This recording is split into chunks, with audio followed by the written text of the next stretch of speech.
បញ្ហាខ្លះយើងមិនបានគិតទុកជាមុនអីចឹងទៅក៏មាន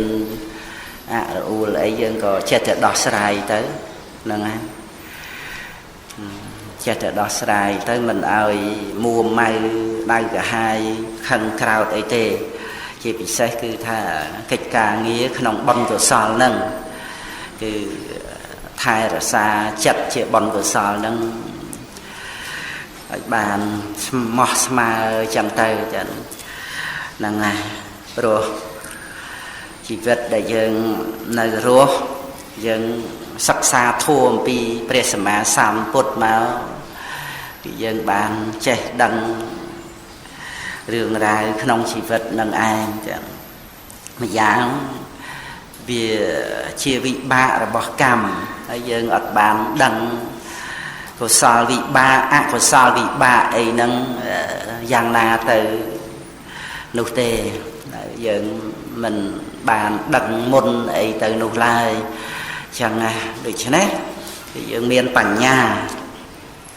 ហ្នឹងហើយដើម្បីនឹងកំណត់ទៅលើអ្វីអ្វីដែលបានកើតឡើងអ្វីអ្វីដែលបានមកដល់ហ្នឹងហើយចំពោះកុសលវិបាកក៏កុំឲ្យវង្វេងវង្វាន់ជាប់ជំពាក់នៅជាមួយហើយអកុសលវិបាកក៏ត្រូវតែកំណត់ដឹងឲ្យឃើញថាវាជាធម្មតារបស់ជីវិតហ្នឹងហើយ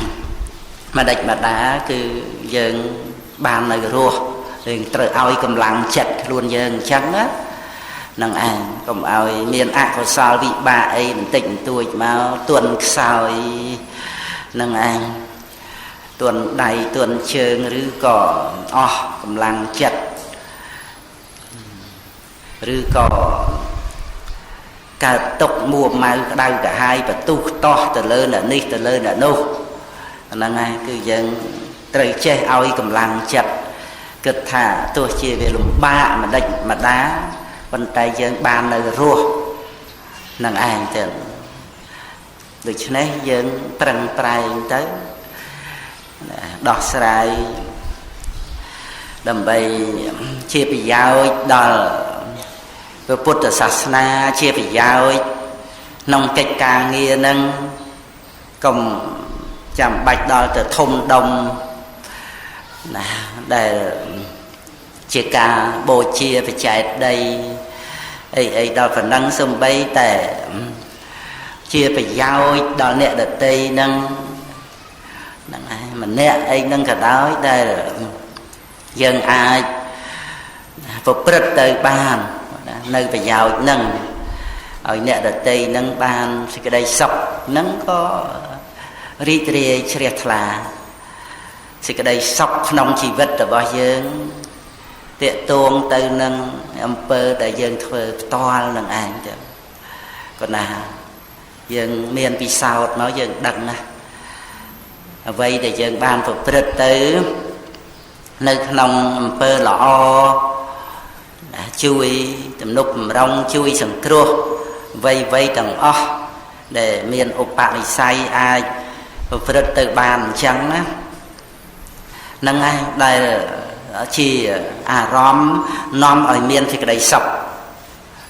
ជាអារម្មណ៍នៃប្រកម្មដ្ឋានអាចប្រព្រឹត្តទៅបានទេតើដូចជាចាគានុសតិអីមើលសីលានុសតិទេវតានុសតិអីហ្នឹងតាក់ទងទៅនឹងក្តីបរិសុទ្ធតាក់ទងទៅនឹងកុសលកម្មអំពើល្អដែលបានធ្វើហ្នឹងវាคล้ายទៅជាអារម្មណ៍ហ្នឹងគឺអ្វីណាដែលចិត្តដឹងអ្វីនោះឯងដែលហៅថាអារម្មណ៍ហ្នឹងឯងអញ្ចឹងនៅពេលដែលចិត្តដឹងទៅក្នុងអារម្មណ៍ណាអារម្មណ៍ហ្នឹងបាននាំឲ្យមានបៃតិបាមុជ្ជៈកើតឡើង